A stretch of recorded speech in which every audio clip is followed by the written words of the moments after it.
Hey friends, so I've been having some trouble finding my place in this world lately, and I think the more that I open up about it, the more I'm finding other people are too. This is just for all the fitness enthusiasts. This is for the athletes, the retired athletes, the former athletes, the CrossFit athletes, the runners, the weekend warriors, the fitness enthusiasts, the fitness instructors. This is for you because I feel like a lot of you feel the same way I do right now. Being a former athlete myself, I was a high school athlete, a college athlete, and then in my late 20s got into bodybuilding.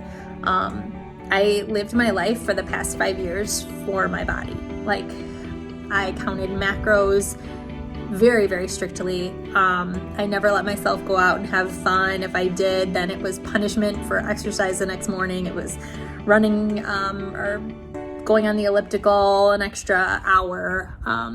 I would force myself to throw up after I ate. I got into some serious eating disorder patterns, and just all for the sake of keeping that body.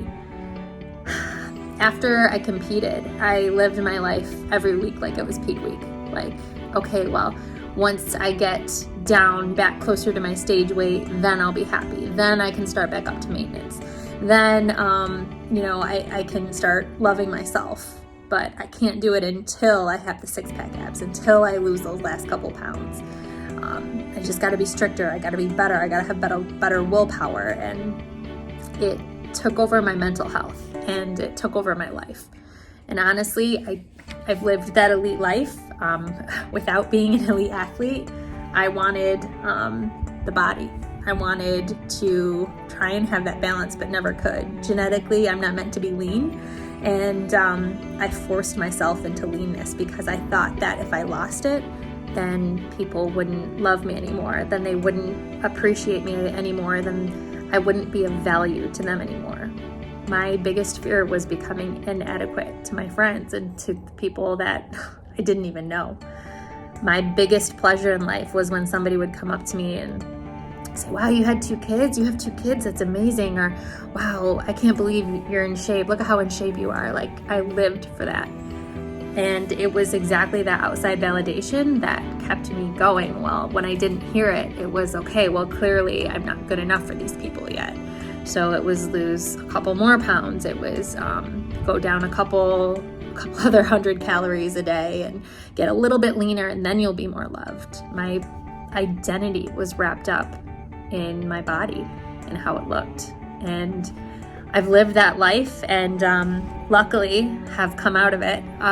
Found a coach in the food freedom area, and started learning to like accept my body and to love my body for what it is. And I got really deep into that world. There was a point in my life back in my bodybuilding days when I would like scrutinize people for not working out. Like, how do you not get up at 4:30 in the morning and go work out? Like, how do you not do that? And to now, it's like when I was going through my food freedom journey, I would almost be like, well, why do you work out so much? Take a break, give yourself a break. And I felt like I was kind of like one day living in this world and the other day living in the other world. So finally, I broke through, found food freedom, and healed my relationship with food, which took almost a full year. But I think it's awesome. And the people that are going through that, like, you are going through one of the hardest things you will ever go through.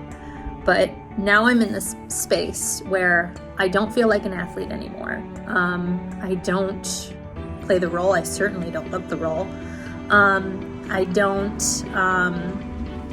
have that lean body anymore that validates that I am an athlete. But I still love training. I still love the bodybuilding lifestyle. I still love working out in the mornings. I still love moving my body because it makes me feel good. And then into that end too, I still also love food freedom. I don't want to track my macros anymore. I want to be able to go out to have pizza and beer with my friends. I want to go out on date night and have sushi with my husband. I want to make brownies with my boys and be able to eat them without guilt or shame attached to it.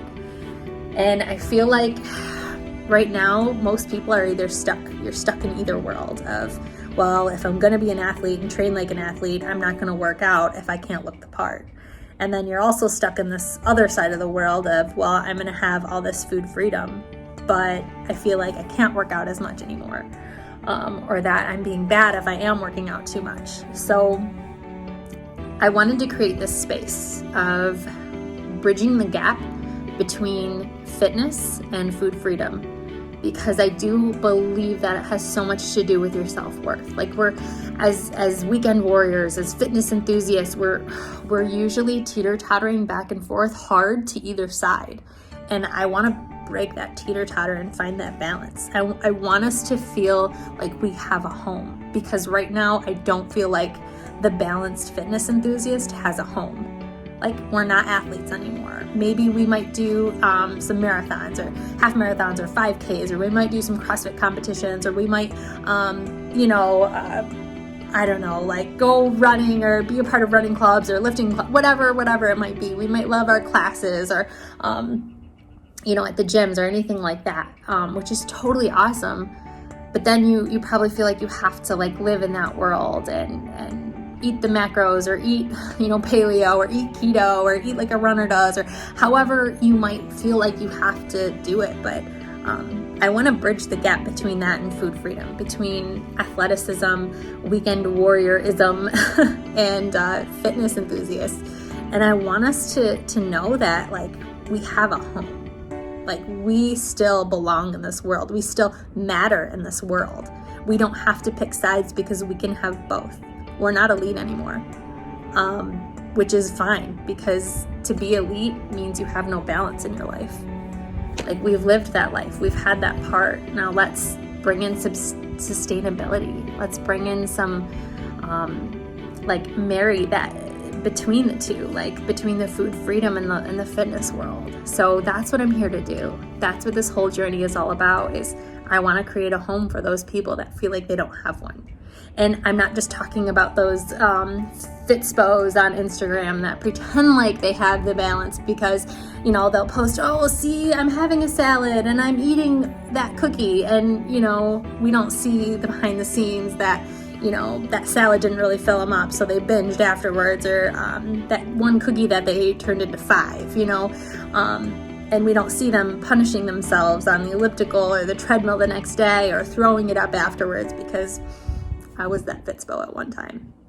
So I'm here to marry that gap. I'm here to bridge that gap. I'm here to tell you that you have a home. And I want to show you that it's real. This balance is real. So the next 30 days, I'm going to try my hardest to make it 30 days. I'm going to document my life, how I work out, why I choose to work out, thoughts on my body image, because I have gained weight. From my leanest, I've gained 35 pounds. And it's uncomfortable at first, but it's one of those things that needed to happen, because I have now healed my relationship with food. So I've taken all those foods down from their pedestals. Like, carbs don't have a hold over me anymore. Ice cream, brownies, none of that has a hold over me anymore. I can have it in the house and not worry about it. And I definitely don't feel guilty or shameful for eating those foods. But I still work out every day. I still love that fit life. So I'm going to document what I eat, how I eat, why I chose to eat the things I do, my workouts, all that, to show you guys that it's a lot more balanced than you think. So, all right.